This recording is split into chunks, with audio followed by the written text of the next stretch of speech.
예, 안녕들 하십니까? 오늘 3월 9일 안식일 대예배 오신 여러분들 환영합니다. 우리 다 함께 묵상 기도하시고 예배 시작하겠습니다.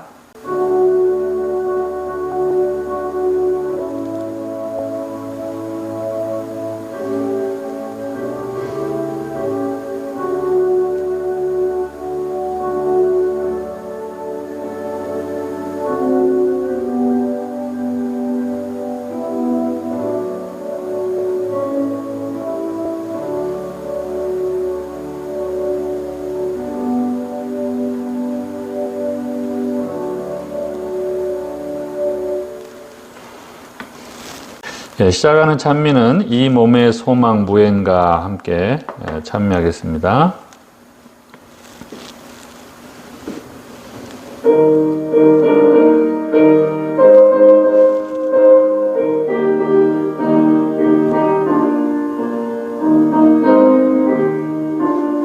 하나, 둘.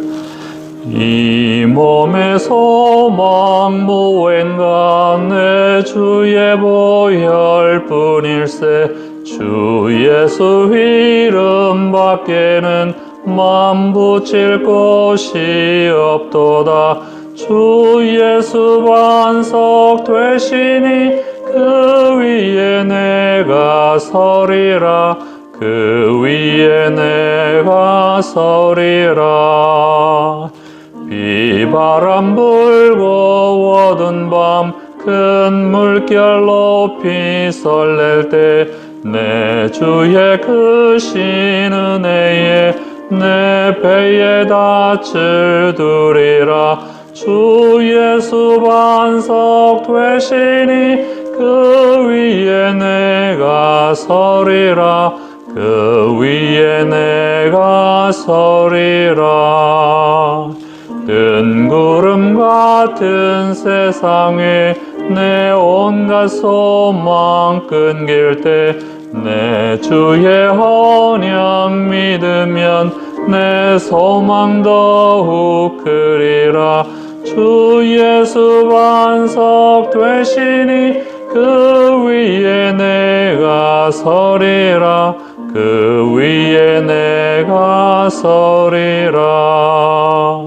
주 예수 재림하실 때 이 몸을 거두어 주시리. 내 주의 의를 힘입어 그 보좌 앞에 서리라. 주 예수 반석 되시니 그 위에 내가 서리라. 그 위에 내가 서리라. 예, 이 시간 우리 다 함께 기도하겠습니다. 저희를 사랑하신 아버지 하나님, 또 오늘 우리에게 이 귀한 안식일 주시고 또 함께 예배할 수 있도록 인도하셔서 감사합니다.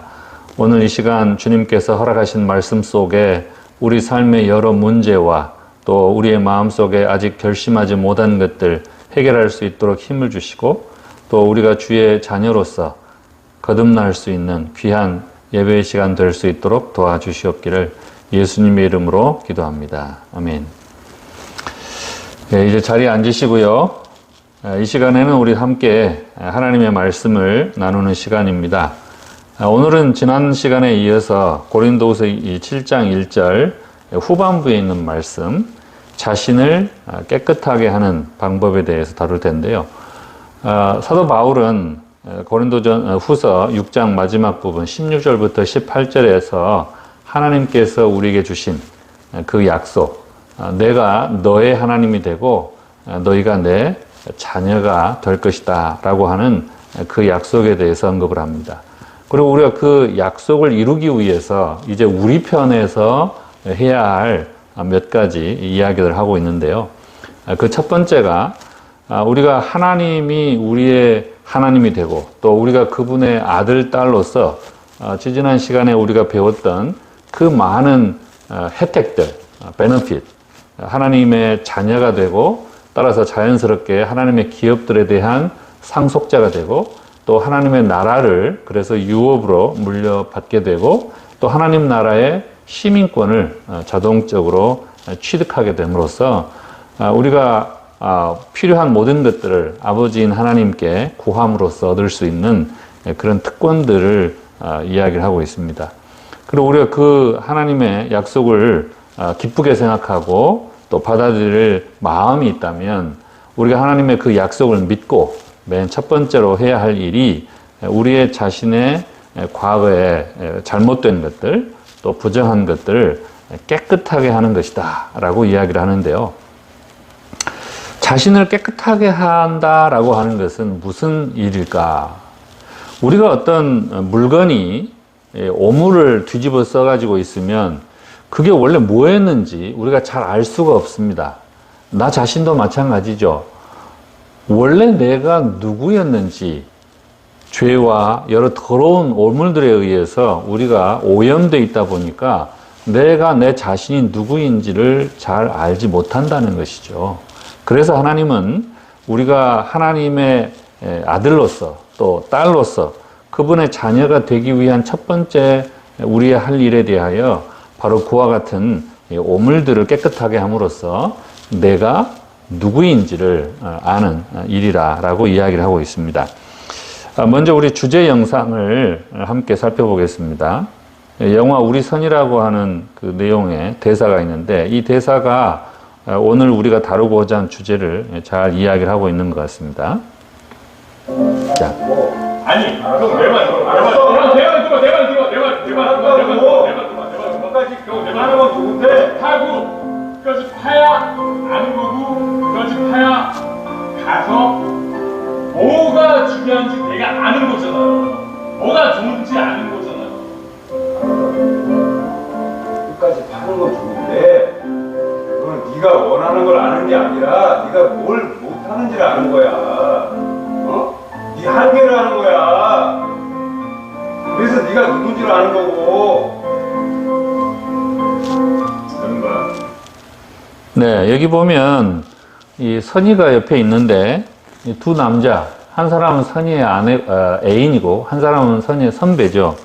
둘이서 내가 누구인지를 어떻게 아는지에 대해서 옥신각신하는 대화 장면이 있는데 선이의 애인은 계속 파보면은 뭐가 중요하고 내가 뭘 좋아하는지를 통해서 내가 누구인지를 내가 이런 걸 좋아하는구나 또 나에게 있어서 가장 중요한 건 이거구나 나는 이걸 중요하게 생각하는 사람이구나 나는 이걸 좋아하는 사람이구나 라고 하는 것을 알게 된다 이 말이죠. 근데 선배는 그렇게 계속 무언가를 파다 보면 내 한계가 뭔지를 알게 되고 내 문제가 뭔지를 알게 됨으로써 내가 누구인지 나는 이게 안 되는 사람이구나 나는 이런 문제가 있구나 이거를 알므로써 자신이 누구인지를 알게 된다 이렇게 이야기를 합니다. 파는 건 똑같은데 깨닫게 되는 건 정반대죠. 그러나 그 반대적인 것들을 깨달음으로써 결론은 똑같아요. 내가 누군지를 알게 된다는 것이죠. 자, 성경은 나는 누구인가에 대해서 방금 말하는 것처럼 자신의 한계와 자신이 맞닥뜨리고 있는 그 문제 상황을 먼저 파악하는 것이 굉장히 중요하다라고 이야기를 합니다.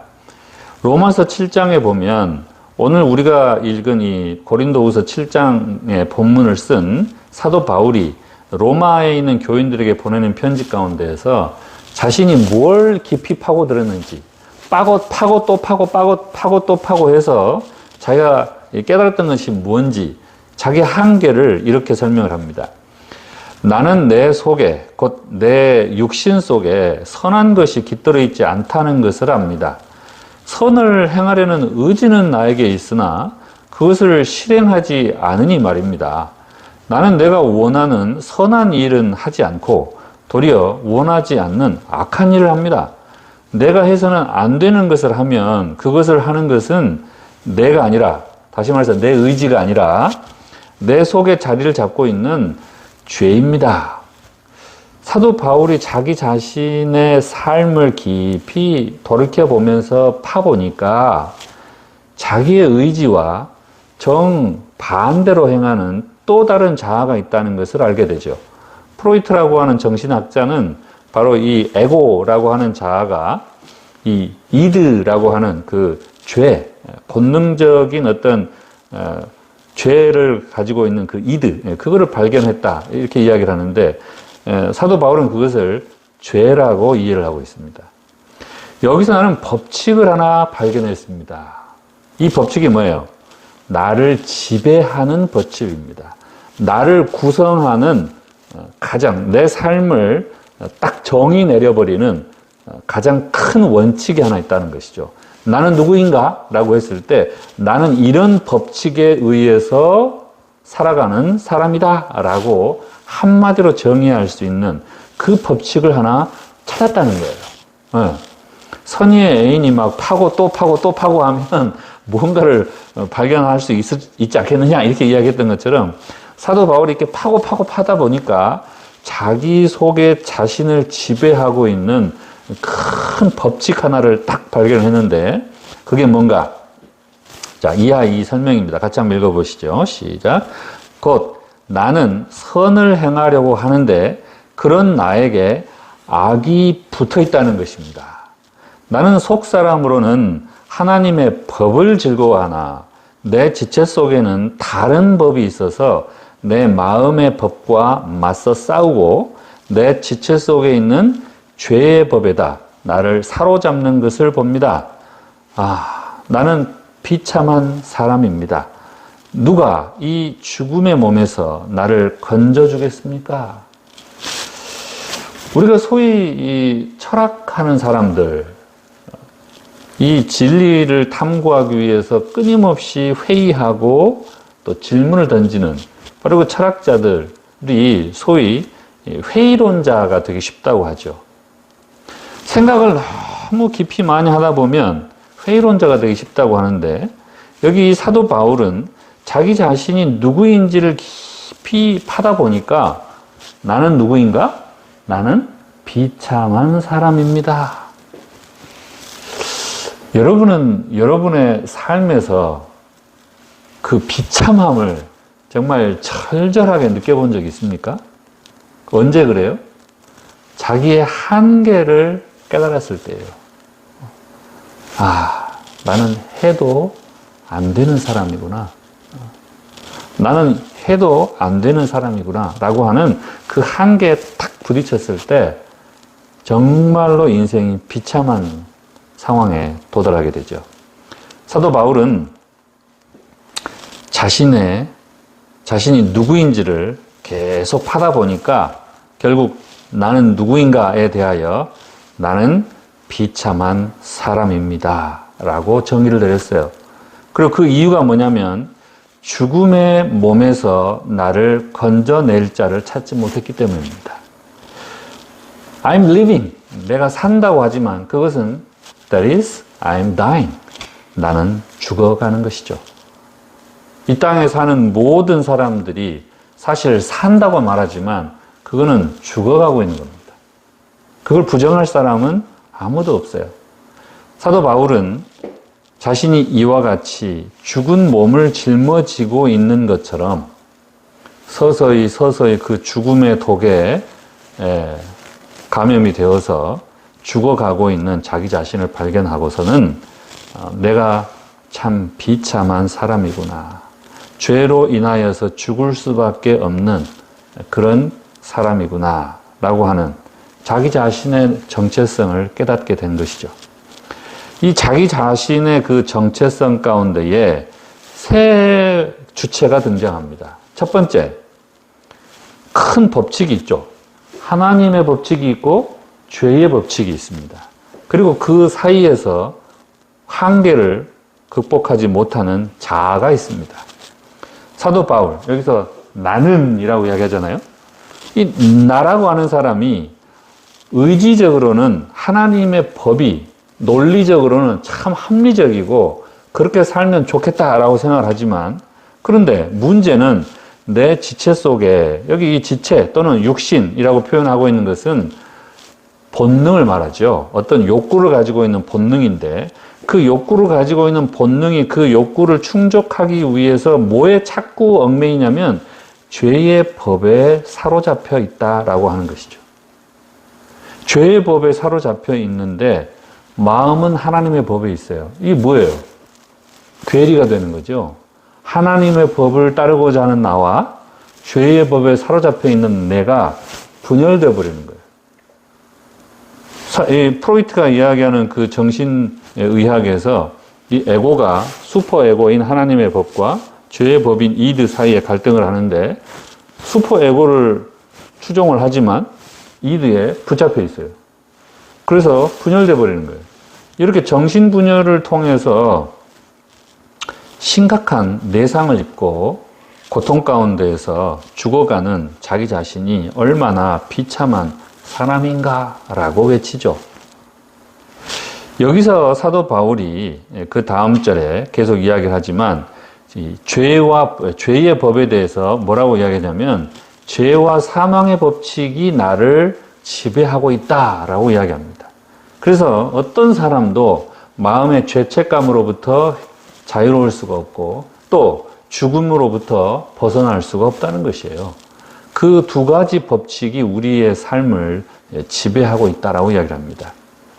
야고보서에 야고보는 이와 같이 그것을 죄와 사망의 법칙을 조금 더 풀어서 이렇게 설명을 합니다. 각 사람이 시험을 당하는 것은 자신의 욕심에 이끌려 유혹에 빠지기 때문입니다. 욕심이 잉태해서 죄를 낳게 되고 이 죄가 자라나서 결국은 사망을 낳게 됩니다.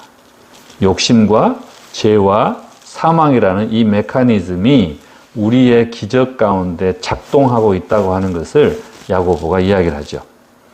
이 욕심, 이것은 우리 몸에 발생하는 정욕들을 이야기를 합니다. 배가 고프면 먹고 싶고, 저녁이 되면 잠자고 싶고, 멋있는 남자나 예쁜 여자를 보면 같이 자고 싶고, 또 사람들끼리 같이 있으면 다른 사람이 나를 칭찬해주고 인정해주고 싶고, 다른 사람들에게 잘 보이고 싶고, 이런 여러 가지 그 육신 가운데에서 발현되는 욕구들이죠.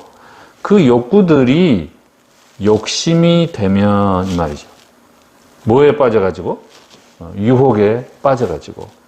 그래서 사람은 결국은 욕구들을 충족함으로써 그때 느끼는 그 행복감, 그걸 우리는 쾌락이라고 부르잖아요.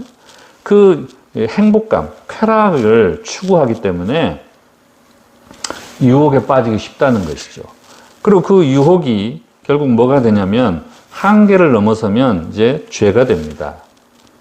이 욕심이 유혹에 빠져서 잉태를 하는, 그 죄를 잉태하게 되는 그 과정이 뭐냐면 경험의 빈도. 내가 한 번 하고 두 번 하고 계속 반복적으로 하게 되면 그 다음에 자극의 강도, 점점 수위가 높은 것들을 추구하게 되죠. 그리고 행위의 지속시간, 경험이 반복되고 이것들이 시간이 계속 지속되면서 점점 더 강한 자극을 추구하는 것. 대표적인 것이 마약이나 각종 중독성 물질들이죠.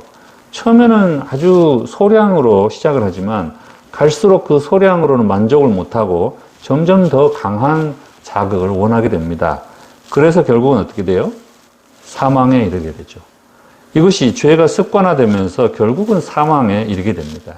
마약 중독자들이나 알코올 중독자들이나 성 중독자들이나 그런 어떤 물질이나 행위에 중독이 되는 사람들이 결국은 그 중독 증상으로 인해서 경험의 빈도가 더 빈번해지고 또 자극의 강도가 더 세지고 그 시간이 지속됨으로써 결국은 자기를 건강하게 유지하는 이 바이오리듬들이 다 무너져요.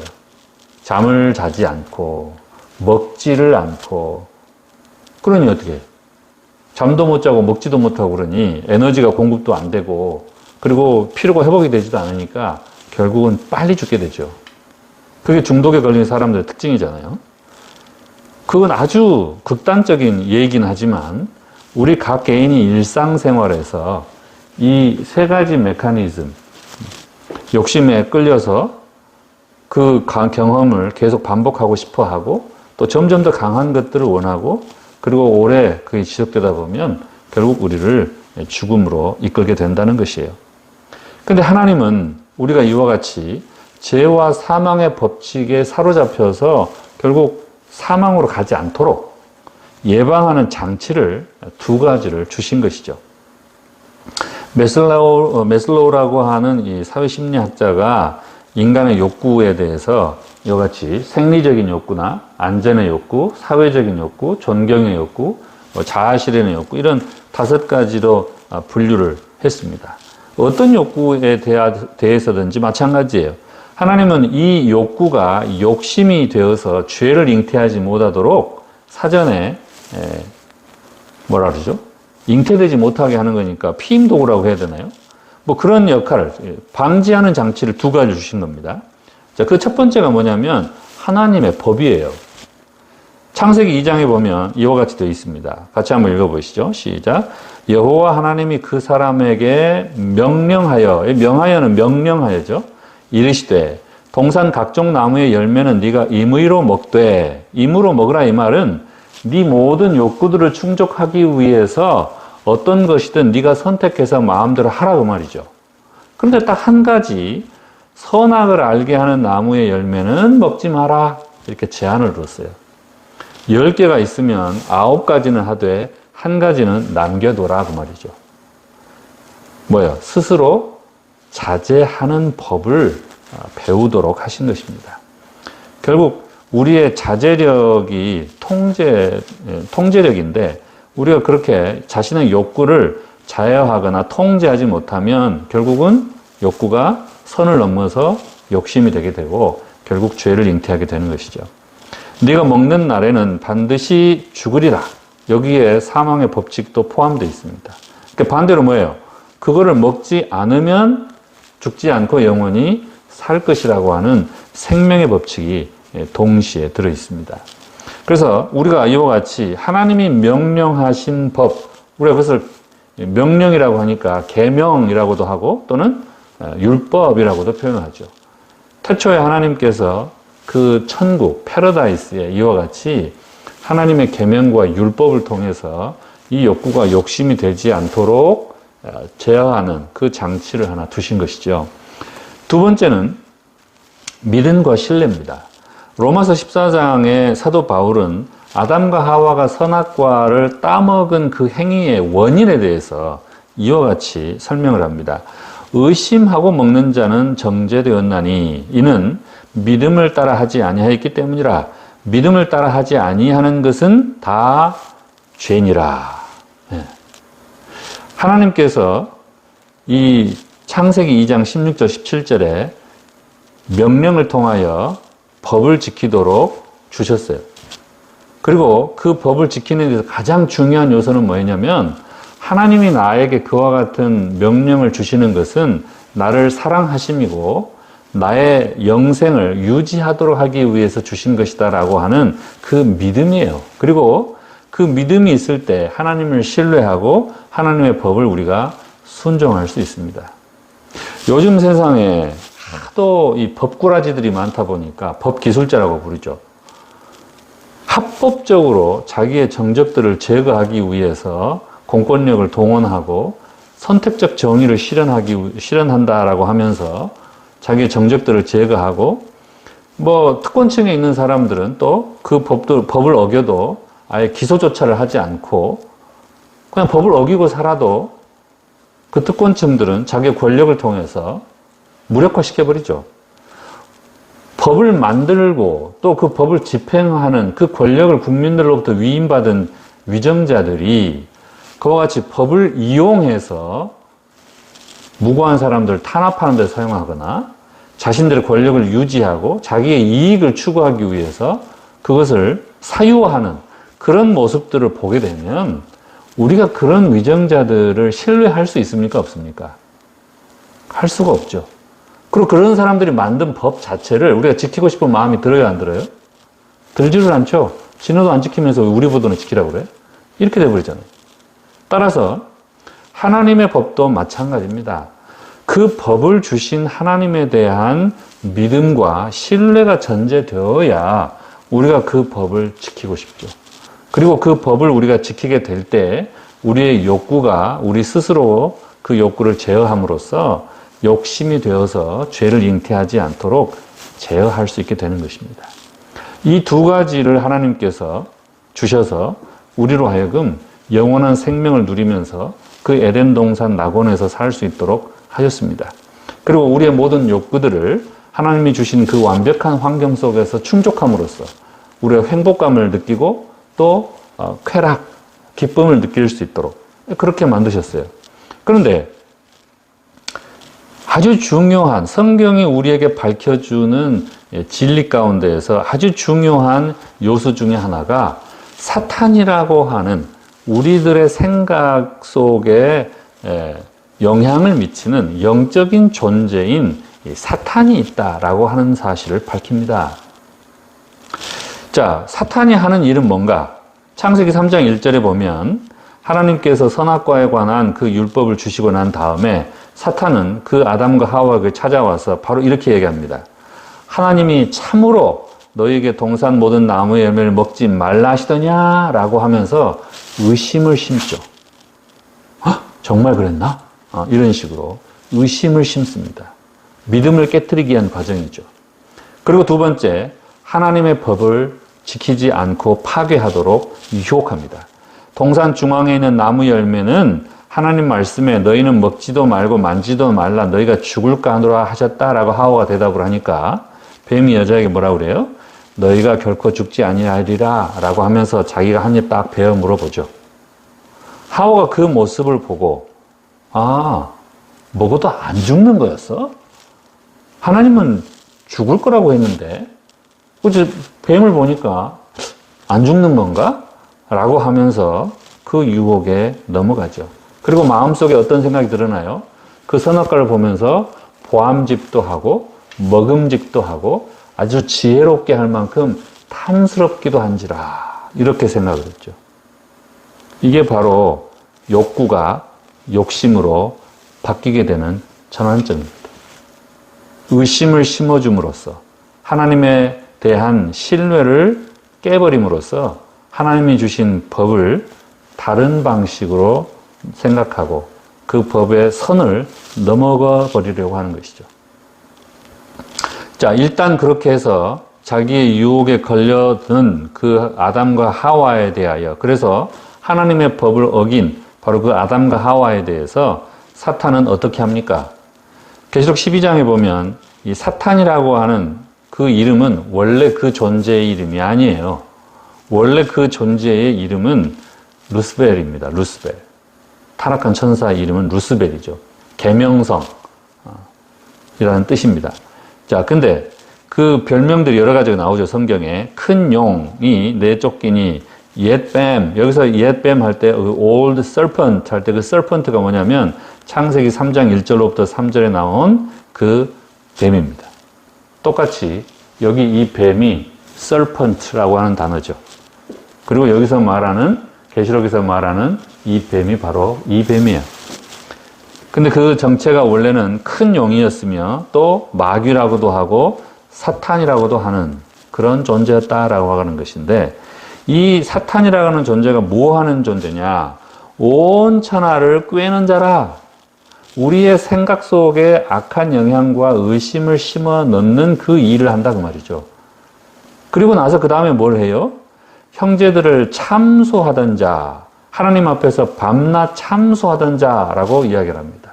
참소라고 하는 말은 죄를 정해서 이 사람이 죄를 지었다고 고소하는 것을 우리가 참소라고 그러죠. 이 사탄이라고 하는 히브리 단어가 바로 고소하는 자, the accused라고 하는 뜻입니다. accuser라는 뜻이죠. 그래서 그의 별명이 사탄, 우리나라 말로는 검사에 해당이 되는 것이죠. 우리 사법권 안에 있어서 기소권을 가지고 있는 유일한 집단이 검찰인데 바로 그 참소하는, 바로 기소하는 그 일, 그게 전문인, 이 존재. 그래서 우리로 하여금 양심 속에 이 생각을 계속 넣어주는 거예요. 너는 죄를 지었다. 너는 잘못을 했다. 라고 하는 그런 죄책감을 계속 집어넣어 줍니다. 그러면 아담과 하와가 그 선악과를 따먹고 하나님의 음성을 들었을 때 그들이 어떻게 했어요? 하나님의 낯을 피하여 숨었잖아요. 그리고 그 속에 선악과를 따먹음으로 인하여 두려움이 자리 잡았습니다. fear, 두려움이 생겨요. 그래서 사탄이 우리에게 넣어주는 것은 믿음이 아니라 의심이고, 그리고 그 의심 이후에 죄를 짓고 난 다음에 그 정죄를 통하여 두려움을 집어넣어 줍니다. 그래서 히브리서 2장 14절로부터 15절에는 오늘 우리에 대하여 어떤 정체성을 가지고 있는지 이렇게 설명을 합니다. 죽음의 세력을 잡은 자, 곧 마귀를 멸하시며 또 죽기를 무서워함으로 한평생 매어서 종노릇하는 모든 자들을 놓아주려 하십니다. 하나님께서 예수 그리스도를 이 땅에 보내셔서 우리들을 위해서 하시고 싶은 그 일이 뭐냐면 바로 우리의 사망의 권세, 우리를 죽일 수 있는 그 권한을 가진 그 마귀를 없애버리는 것이죠. 그래서 죽기를 무서워해서 한평생 그 사단에게 매여서 종노릇하는 우리를 해방시키는 것이 하나님의 원하시는 일이다라고 설명을 합니다. 따라서 사탄은 우리로 하여금 두려움 가운데에서 점차 죽어가도록 하는 것이 그의 일입니다. 이 메커니즘이 뭐예요? 예, 죄와 사망의 법칙이에요. 죄와 사망의 법칙 속에는 의심이 있고, 그래서 믿음과 신뢰가 깨어져 버리고, 그리고 두려움이 있습니다. 이 두 가지가 굉장히 큰 문제인데, 제가 며칠 전에 그 뇌과학을 연구하는 사람으로부터 그 대학 교수인데요. 연세대 교수가 발표를 하는 그 프레젠테이션을 보니까 그동안 심리학자들이 인간의 감정에 대해서 기본 감정 6가지에 대해서 그 설명을 하는 내용들을 그동안 교과서를 통해서 접했는데 최근 이 뇌과학에서 연구를 했을 때에 감정은 하나밖에 없다는 거예요. 사람에게 있어서 감정은 하나인데 그 감정이 뭐냐? 그건 두려움이라고 하는 것입니다. 우리가 두렵기 때문에 누군가를 공격하기도 하고 우리가 두렵기 때문에 우울하기도 하고 그 모든 그 2차적인 감정 형태로 나타나는 것들은 이 1차적인 하나의 감정, 이 두려움으로부터 다 발현된다고 하는 것이에요. 그래서 두려움이 해소가 되면 우리가 평안을 누리고 우리의 마음이 기쁘고 우리의 마음이 행복하고 그렇다는 것이죠. 나에게 두려움이 생기게 되면 미움이 생기든지 분노가 생기든지 또 슬픔이 생기든지 또 다른 여러 가지 2차적인 감정 형태로 나타나는데 가장 근본적인 제1감정, 바로 그 두려움이 우리의 뇌 속에 있는 편도체를 활성화시킴으로써 각종 우리 신체에 여러 가지 변화를 일으키게 되고 그 신체 변화의 양상에 따라서 2차적인 감정 형태들이 우리의 뇌 속에 인지가 된다라고 하는 거예요. 사탄은 바로 그 두려움을 우리 속에 심어주는 일을 합니다. 그래서 우리로 하여금 영원히 사는 것이 아니라 점점 죽어가게 하는 것이죠. 그런데 하나님은 무슨 일을 하시는가? 첫 번째 하나님이 하시는 일은 두려움을 제거하는 일부터 하십니다. 디모데후서 1장 7절에 보면 하나님이 우리에게 주신 것은 두려워하는 마음이 아니요 오직 능력과 사랑과 절제하는 마음을 주셨다라고 표현을 합니다. 근데 사람들은 하나님을 믿지 않는 경우에 또는 하나님을 제대로 믿지 않는 경우에 대부분 우리를 죄를 지었다고 해서 벌을 내리는 그런 무서운 신으로 그렇게 이해를 할 경우가 많아요. 그래서 과거에 자연 종교부터 시작해서 여러 다른 종교 형태들, 대부분의 우상들은 뭐를 이용하는가? 사람들의 그 두려움을 이용합니다. 그래서 우리가 질병에 걸리면 질병에 걸려서 죽을까 봐 두려워하기 때문에 내가 너 그 질병 낫게 해줄 테니까 얼마를 바쳐라. 집을 바쳐라. 심지어는 네 첫 아이를 바쳐라 해서 인신공양을 하기까지도 하죠. 그래서 하나님, 신적인 존재라고 하는 것들에 대한 인간의 가장 기본적인 첫 번째 반응은 뭐냐면 두려움이에요. 그런데 성경은 참 하나님, 참 신이신 하나님은 어떤 하나님인가? 우리의 마음에 두려움을 주시는 분이 아니라는 것입니다. 그건 사탄이 넣어주는 것이고 사탄이 만들어낸 수많은 우상과 거짓 신들이 사람에게 주는 것이죠. 하나님은 그 반대의 일을 하십니다. 뭐요? 사랑과 절제하는 마음, 그리고 우리가 무엇이든지 할 수 있는 능력들을 하나님이 주신다고 이야기를 합니다. 두 번째, 하나님은 이와 같이 사랑을 우리에게 베풀어 주심으로써 하나님에 대한 믿음과 신뢰를 회복함으로써 하나님의 법을 지킬 수 있는 능력을 주신다는 것이죠. 힘을 주신다는 거예요. 요한일서에 보면 이와 같이 되어 있습니다. 하나님을 사랑하는 것은 이것이니 우리가 그의 계명들을 지키는 것이라. 그의 계명들은 무거운 것이 아니로다. 무릇 하나님께로부터 난 자마다 세상을 이기느니라. 세상을 이기는 승리는 이것이니 우리의 믿음이니라. 네. 우리가 하나님의 사랑을 깨닫고 배워갈수록 하나님에 대한 믿음이 생기고 그분을 신뢰하게 됨으로써 그분이 우리에게 뭐라고 명령을 하시든지 우리는 즐겨 그 말씀을 순종할 수 있게 되고 더 이상 하나님이 주시는 계명들이 우리가 너무 짊어지기 무거운 그런 짐이 되지 않는다고 이야기를 하고 있습니다.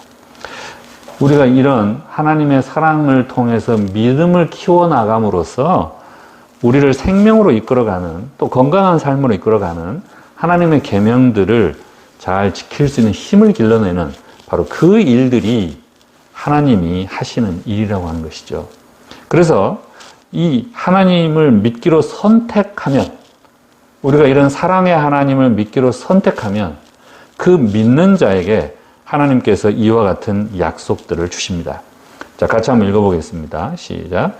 그러므로 그리스도 예수 안에 있는 사람들은 정죄를 받지 않습니다. 누군가 나를 막 비난을 하잖아요. 그러면 내가 막 화가 나요.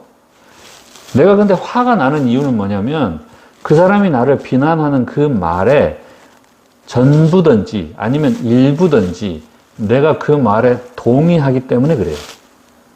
내가 그 비난하는 말에 대하여 전혀 동의하지 않으면 화가 날 이유가 없어요.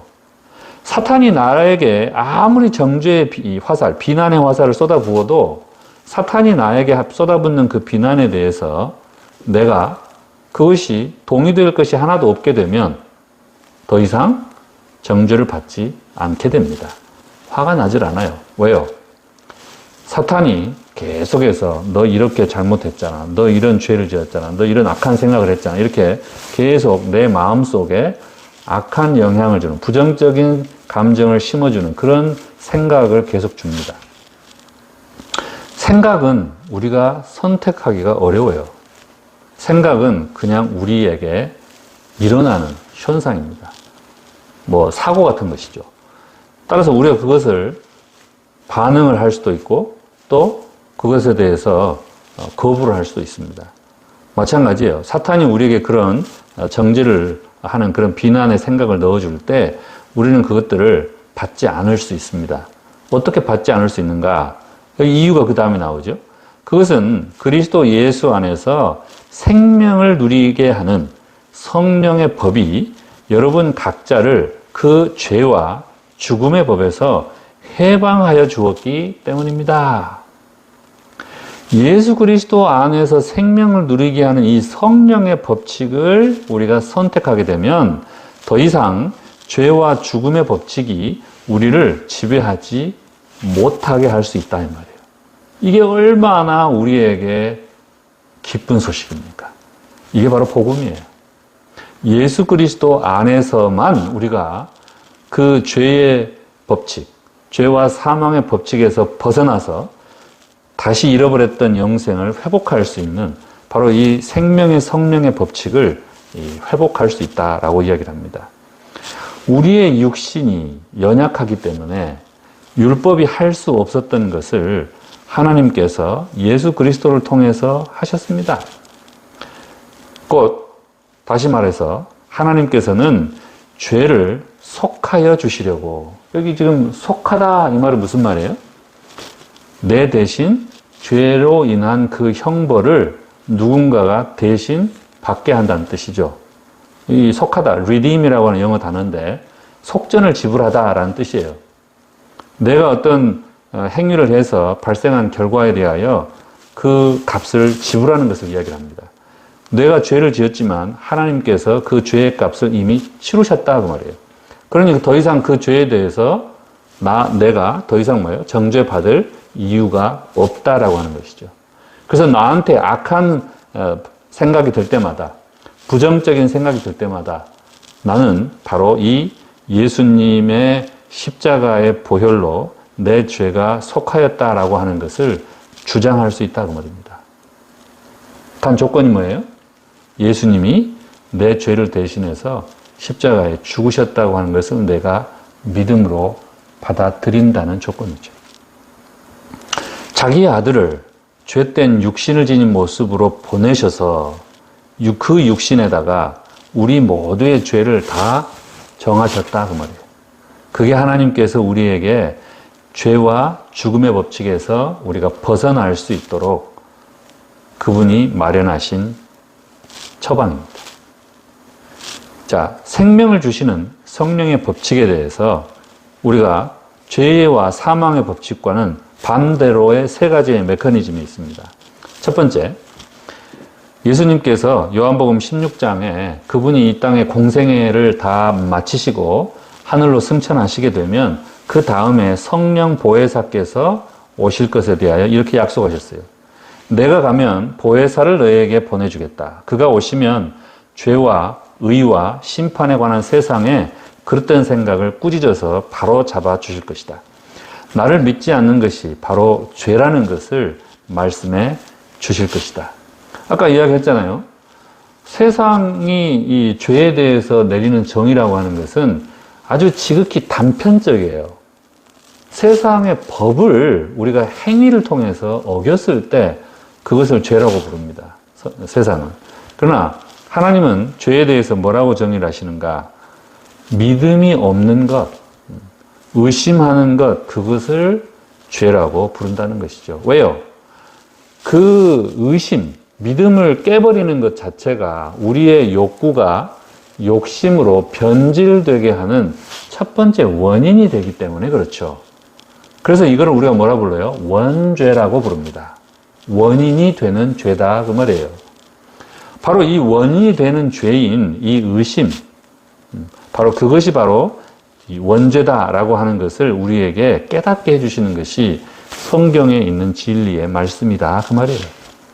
그래서 우리의 그런 잘못된 고정관념, 또 잘못된 그런 이 거짓된 이 가치관들을 성경 말씀을 통해서 하나씩 우리가 바로잡아 갈 수 있도록 우리에게 지혜를 주시고 또 이성적인 또 합리적인 그런 생각할 수 있는 능력을 주시는 분이 누구다? 성령 하나님이시라는 거죠. 그 성령 하나님께서 예수님의 십자가의 사랑을 깨닫고 우리의 죄를 대신하여서 그분이 고난당하신 그 사랑을 우리가 깨닫고 우리가 하나님께 우리의 죄를 자복하고, 여기서 우리가 자복하는 죄가 뭐겠어요? 그동안 우리가 하나님을 불신하고 믿지 않음으로써 그분이 우리에게 주신 계명을 지킬 수 없는, 우리가 따를 수 없는 그런 어떤 무거운 짐처럼 여기고 내팽개쳐 버렸던 그런 죄를 자복한다는 뜻이죠. 그러면 하나님께서는 우리의 그 회개하는 마음에 대해서 용서를 하신다라고 되어 있습니다. 우리가 하나님으로부터 이와 같이 죄를 자복하고 용서를 받음으로 회개하게 되면 하나님은 우리를 이제 새로운 사람으로 여기십니다. 자, 하나님께서는 여러분을 성령을 통해서 이제 거룩하게 하시고 진리를 믿을 수 있게 하셔서 구원에 이르게 하십니다. 라고 설명을 하잖아요. 그래서 우리가 일단은 예수님의 십자가의 사랑을 깨닫는 것으로부터 시작해서 우리가 매일매일 예수님의 십자가의 사랑을 하나씩 깨달을 때마다 그때마다 우리의 마음속에서는 이 회개라고 하는 일이 일어나죠. 하나님, 제가 미처 그걸 알지 못하고 살았네요. 내가 미처 그것이 죄인 줄도 깨닫지 못하고 살았습니다. 그런 나를 위해서 십자가에 내 죄값을 대신 지불하시기 위해서 죽으신 그 예수님의 사랑이 나에게 얼마나 절실히 필요한 것이었는지. 그래서 하나님께서 2000년 전에 내가 원치 아니하였을 때에, 내가 죄인 되었을 때에 이미 그 아들을 십자가에 내주셨다고 하는, 나를 위해서 내주셨다고 하는 그 사실을 내가 깨닫고 또 다시 한번 하나님께 죄를 자복하고 용서를 구하는 그 회개의 삶이 반복되죠.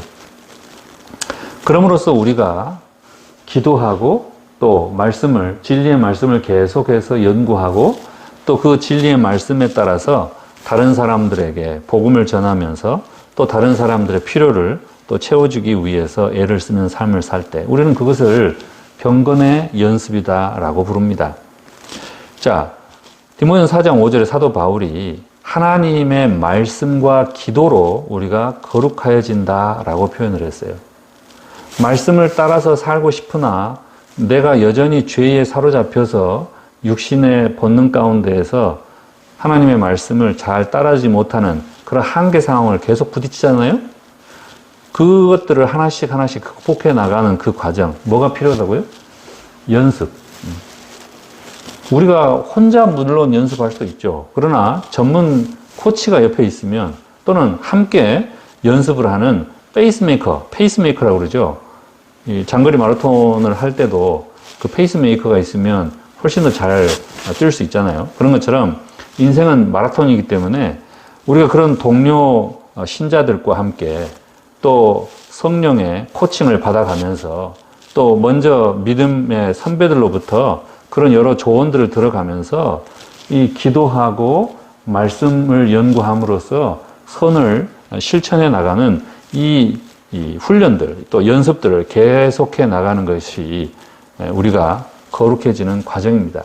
그러면 성령께서 우리에게 어떤 생각을 넣어주시는가? 여기 지금 성령이 생각을 넣어주는 걸로 나오죠? 생명과 평화를 넣어준다 그 말이에요. 드디어 우리가 두려움에서 벗어나서 평안을 얻게 된다 그 말이에요. 우리의 편도체가 이제 비활성화가 되고 대신 이 전두엽이 발현될 수 있는 계기가 마련이 되죠. 그것은 바로 십자가의 사랑을 통해서 우리가 자신의 죄를 자복하고 하나님으로부터 우리의 모든 죄를 해결함 받음으로써 새로운 사람으로 거듭남으로 이 기도와 말씀을 통해서 거룩하여지는 그 과정 속에서 누리게 되는 또는 얻게 되는 굉장히 중요한 효과입니다.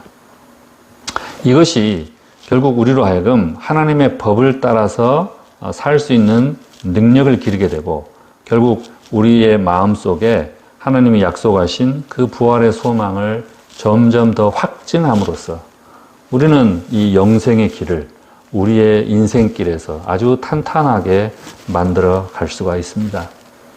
오늘 하나님은 여러분과 저에게 바로 이와 같이 생명을 주시는 성령의 법칙을 따라가 살 수 있도록 약속을 주셨습니다. 그러므로 사랑하는 여러분, 이러한 약속을 우리가 받았으니 우리 육과 영의 그 모든 더러움들을 벗어나서 우리가 자신을 깨끗하게 할 수 있도록 선택하게 되기를 바랍니다. 여기 한 죄인의 고백이 있습니다. 그 죄인의 이름은 유대의 왕이었던 다윗입니다. 그가 전쟁 중에 왕이면서 자신의 부하들만 전쟁터에 내보내고 그 전쟁터에 나가서 자신을 위해서 싸우는 그 장수의 부인을 납치를 해다가 정을 통하고 그리고 그것이 발각됩니다. 그리고 그 발각되는 것을 덮기 위해서 그 남편을 전선의 맨 앞에 나가고 너희들은 뒤로 물러 있으라 라고 해서 적군들에 의해서 죽임을 당하게 만들죠. 이게 얼마나 끔찍한 죄입니까? 남편이 있는 여인을 범함으로써 간음을 지은 것도 돌로 쳐 죽일 죄예요. 그 당시에는. 그런데 충직한 그 자기 부하 장수를 고의적으로 죽음으로 내모는 살인교사죄를 저질렀어요. 살인죄보다 더 형량이 높은 게 살인교사죄입니다. 다윗은 이 두 가지 더 끔찍한 죄를 지었습니다. 그리고 선지자에 의해서 하나님으로부터 그의 죄가 지적을 당하죠. 그때 그가 이와 같이 고백합니다. 하나님, 주의 한결같은 사랑으로 내게 자비를 베풀어 주십시오. 내 죄악을 말끔히 씻어 주시고 내 죄를 깨끗이 없애 주십시오. 주님께만 오직 주님께만 나는 죄를 지었습니다. 주의 눈앞에서 내가 악한 짓을 저질렀으니 주님의 유죄 선고가 마땅할 뿐입니다. 주님의 유죄 선고는 옳습니다. 실로 나는 태어날 때부터 이미 죄인이었고 어머니의 태 속에 있을 때부터 죄인이었습니다. 여기 지금 이 기도 속에 보면 다윗이 자신의 어떤 실수 또는 한계에 부딪혔을 때 얼마나 자기 자신을 파고 또 파고 들어갔는지 몰라요. 자기의 과거를 막 파고 들어가 보니까 어디까지 가요? 태어났을 때 내가 어떻게 태어났는지까지 파고 들어갔어요. 그러고 보니까 뭐요? 태어날 때부터 이미 죄인이었을 뿐만 아니라 태어나기 이전부터 어머니 뱃속에 있을 때부터 내가 죄의 본성을 타고났구나. 예쁜 여자를 보고 그 여자와 자고 싶은 그 마음 자체가 언제부터 나오는 거예요? 하나님께서 사람을 창조하실 때부터 기본적인 생리적인 욕구로 성욕을 주셨잖아요. 근데 그 욕구를 내가 하나님의 법을, 그 법의 한계를 넘어서면서, 그 선을 넘어서면서 욕심으로 그것이 변질됨으로써 자기 자신이 그것이 죄를 잉태하게 하는 바로 그 결과를 초래했다고 하는 것에 대하여 그가 고백합니다. 그러면서 이 죄악으로부터 자기 자신을 어떻게 해달라고요? 말끔히 씻어서 깨끗하게 해달라고 부탁합니다. 간절히 매달리죠. 하나님이 나를 깨끗하게 해주시지 않으면 나는 결코 온전히 이제는 다시는 사람으로서 살 수 없는 죄인일 뿐이다 라고 고백을 합니다. 그러면 죄인이 그 죄를 씻는 방법을 자기 마음대로 정할 수 있을까요? 아니면 죄를 지었으니 그 죄를 씻는 방법을 심판을 하는 그 판사가 정할까요? 우리는 누구에게 죄를 지었습니까? 방금 다윗이 고백한 것처럼 우리는 하나님께 죄를 지었습니다. 그러니 하나님이 그 만드신 법을 우리가 선을 넘어버렸기 때문에 바로 하나님께 죄를 지었다라고 하는 것이죠. 그리고 그 피해자가 누구예요? 그 피해자가 밧세바와 또 자기가 죽인 그 우리아죠. 따라서 1차적으로 우리는 누구에 대해서 죄를 짓냐면 그 법을 만드신 하나님께 대하여 죄를 짓는다 그 말이에요. 따라서 그 죄를 씻는 방법 또한 누가 정하신다는 거예요? 하나님께서 정하실 수 있다 그 말이죠. 다윗이 이해하는 죄를 씻는 방법은 바로 이와 같은 내용입니다. 그가 그 똑같은 시 후반부에 이렇게 설명하죠. 우슬초로 내 죄를 정결케 해 주십시오. 내가 깨끗하게 될 것입니다. 나를 씻어 주십시오. 내가 눈보다 희게 될 것입니다. 아, 하나님, 내 속에 깨끗한 마음을 새로 지어 주시고 내 안에 정직한 새로운 영을 넣어 주십시오. 그의 그 하나님의 법을 넘어가 버린, 선을 넘어가 버린 그 욕심으로 인한 죄는 바로 이 깨끗한 마음이 없었기 때문, 오염된, 욕심이 오염되어 버렸기 때문이라는 것이죠. 그리고 정직하게 새로운 영을 넣어주셔서 자기 자신을 투명하게 바라볼 수 있도록 해달라고 부탁합니다. 여기서 그가 자기 죄를 깨끗하게 해주는 도구로서 언급한 이 우슬초, 그건 뭔가 하나님께서 정하신 방법입니다. 출애굽기 12장 21절부터 23절에 처음 이 우슬초가 등장을 하는데요. 6월절 어린 양을 잡을 때 그 6월절 어린 양을 잡아서 흘린 피를 이 우슬초에 찍어서 하나님의 면전에다도 뿌리고 또 죄인들에게도 뿌리는 이 과정에 사용된 도구가 바로 이 우슬초입니다. 여기 나오죠. 유월절 제물로 잡아라 한 다음에 우슬초 묶음을 구해다가 그릇에 받아놓은 피에 적셔서 그 피를 상인방 좌우 문설주에 뿌려라 이렇게 되어 있잖아요. 그래서 그 피를 보면 그 문 앞을 그냥 지나갈 것이고, 이 누가 그냥 지나가냐면 죽음의 천사가 그냥 지나간다는 뜻이에요. 파괴자가 여러분의 집을 치러 들어가지 못하게 하실 것입니다. 그래서 그 문설주에 유월절 어린 양의 피를 바르지 않은 모든 이집트의 장자들은 다 죽었죠. 반면에 이집트인이든지 이스라엘 사람이든지 또는 다른 민족이든지 간에 이 말씀, 하나님의 말씀을 듣고 유월절 어린 양의 피를 자신들의 그 집의 문설주에 바른 사람들은 그 장자의 죽음을 다 면할 수 있게 되었어요. 구약 성경에 말한 이 유월절 양이 누구냐는 것이죠. 요한복음, 제가 이 장제를 빼먹었는데 요한복음에 있는 말씀입니다. 여기에 이 날은 유월절의 준비일이요 때는 제6시라. 예수님이 십자가에 달리실 때의 일입니다. 거기 신포도주가 가득히 담긴 그릇이 있는지라 사람들이 신포도주를 적신 해면을 이 우슬초에 메어서 예수의 입에 대니 예수께서 신포도주를 받으신 후에 이르시되 다 이루었다 하시고 머리를 숙이니 영원히 떠나가시니라. 우슬초가 유월절 어린 양의 피에 적셔진 것과 같이 유월절 어린 양이신 예수님에게 이 우슬초가 딱 적셔졌을 때 뭐예요? 예수님은 다 이루었다라고 이야기하는 겁니다. 사망과 죄와 사망의 법칙이 이제는 우리에게서 더 이상 효력을 발휘할 수 없고 그것을 다 씻어버렸다라고 이야기하는 것이죠. 바로 그런 일들을 다 이루었다라고 표현하십니다. 정결케 함을 상징하던 이 우슬초는 피를 뿌릴 때 사용했고 정결함을 상징하는 상징물이었습니다. 이스라엘 백성들의 죄를 속량하기 위해서 하나님이 정하신 유월절 어린 양의 피를 문설주에 바를 때 우슬초를 사용을 했고 문둥병자와 죽은 사람을 만짐으로써 부정하게 된 사람들을 깨끗하게 할 때도 역시 우슬초가 사용이 됐습니다. 그래서 다윗은 하나님이 정하신 바로 그 방법대로 나를 깨끗하게 해달라고 부탁한 것이죠.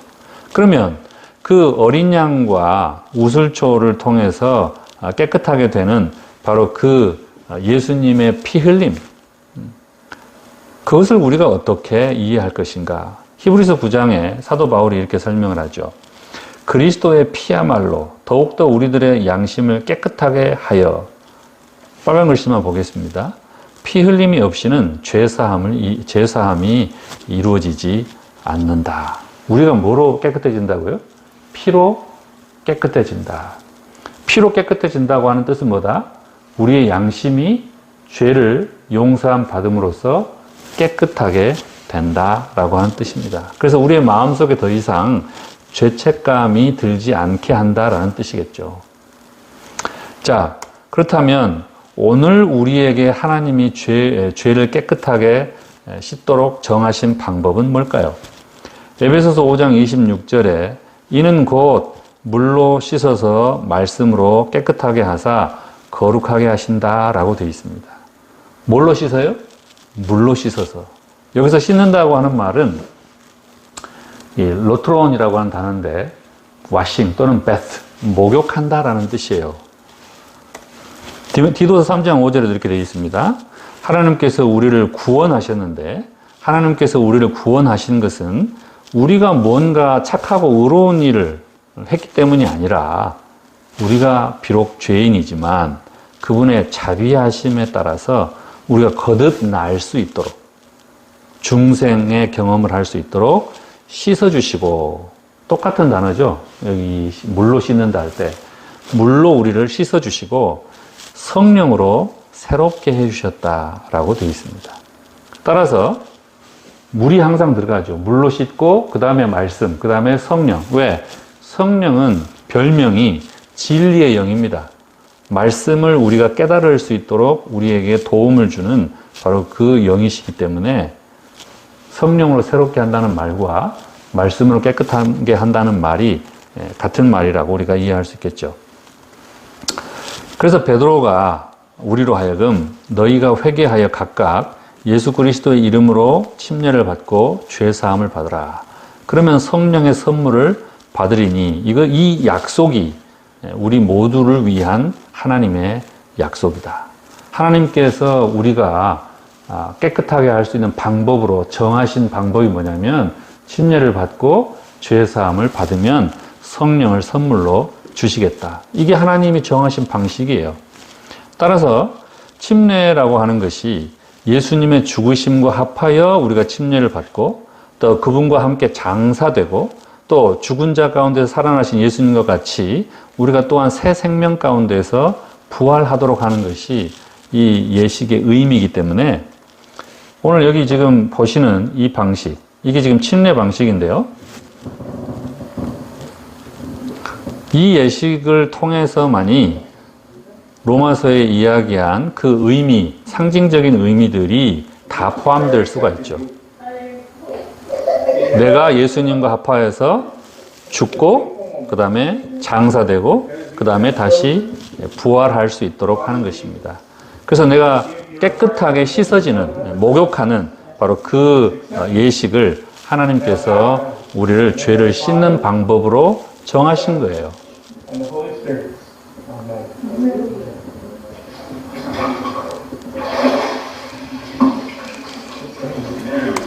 자, 나는 왜 그런데 침례를 받았는가? 베드로전서 3장에 보면 그들은 전에 노아의 날 방주를 준비할 동안 하나님이 오래 참고 기다리실 때에 복종하지 아니하던 자들이라.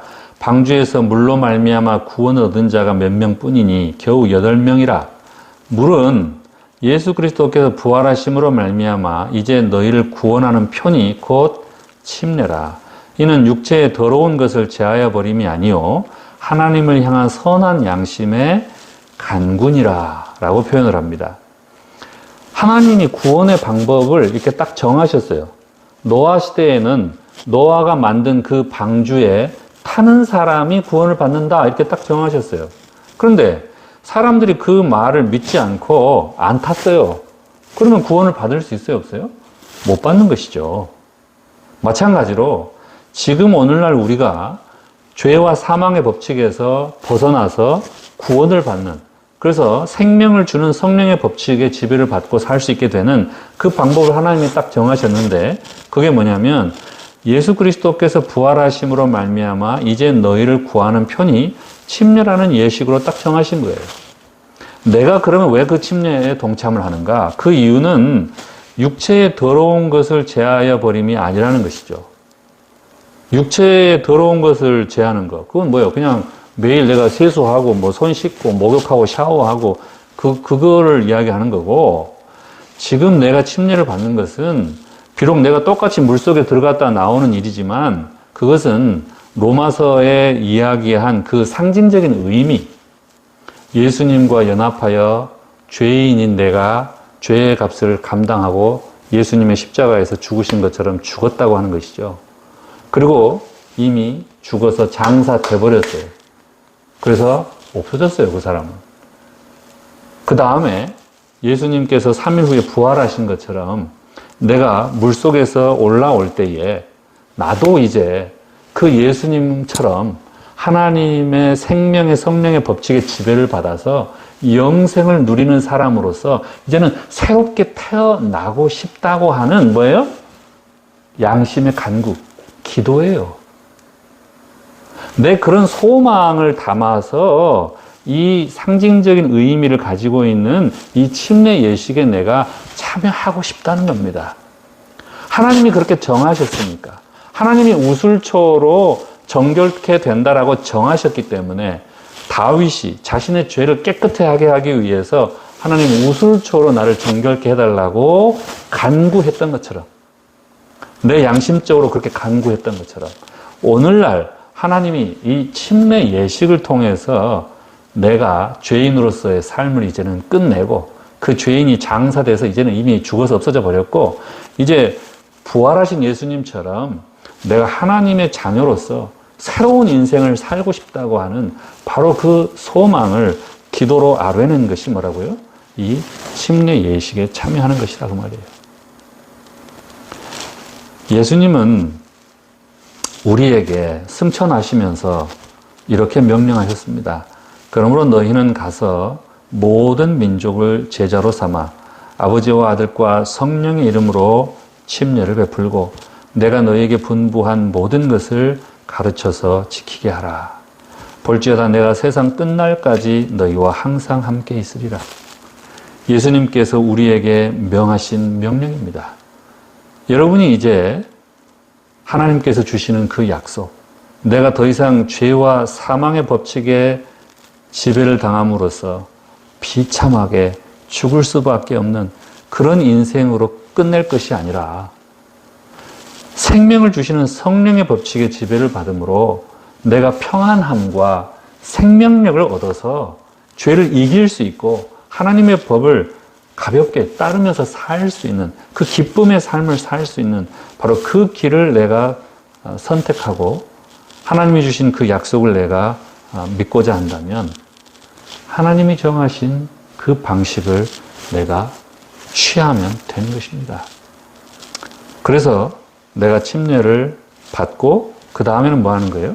제자가 되어서 하나님이 가르치신 그 모든 것들을 하나씩 하나씩 지키면서 사는 경건의 연습을 계속하면서 살면 된다는 것이죠.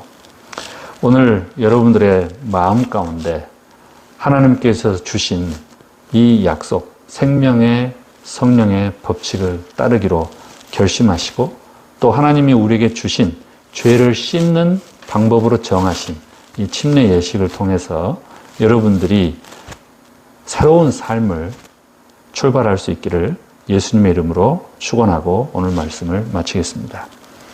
마치는 찬미 352장 죄에서 자유를 얻으려면 찬미하고 마치겠습니다. 우리 다 함께 일어나셔서 함께 찬미하겠습니다.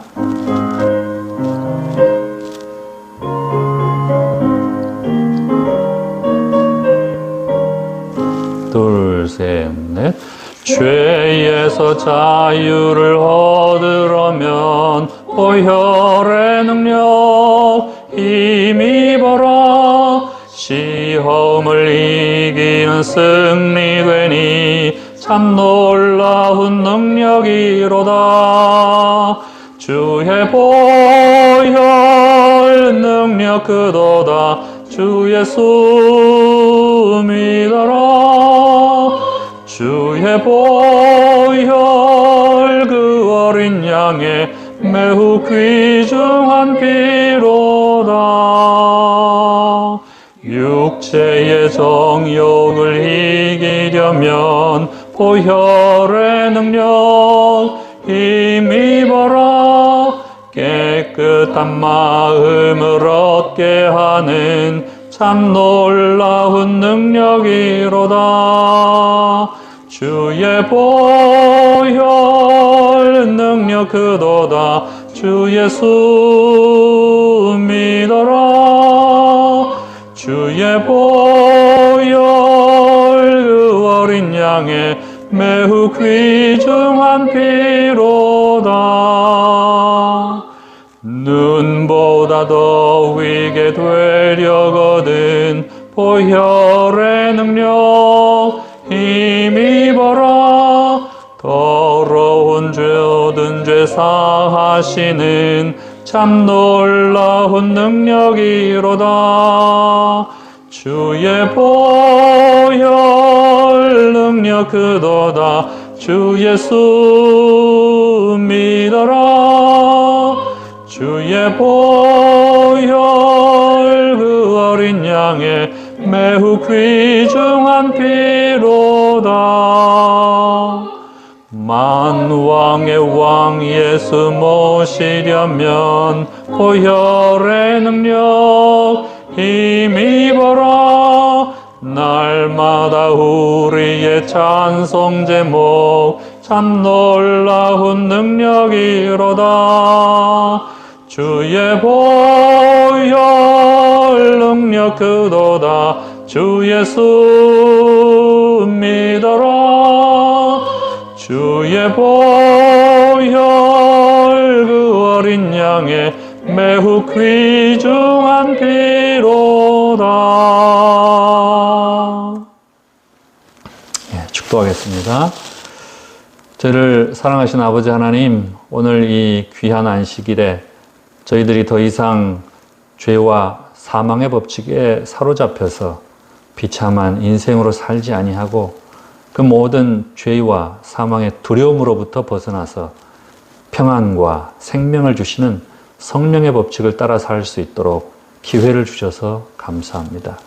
아버지 하나님, 이제 바로 주신 그 약속을 믿고 의지하여 하나님이 정하신 그 죄를 씻는 그리고 자신을 깨끗해 하는 방법을 선택하기로 결심하는 주의 모든 백성들 위해 성령의 은혜를 더하여 주시고 예수님의 사랑을 부어주셔서 하나님께서 그들의 구원을 마음속에 확증할 수 있도록 도와주시옵소서. 예수님의 이름으로 축원합니다. 아멘. 예, 이상으로 우리 대예배 마치겠습니다. 우리 평안한 안식일 오후 되시기 바랍니다. 감사합니다.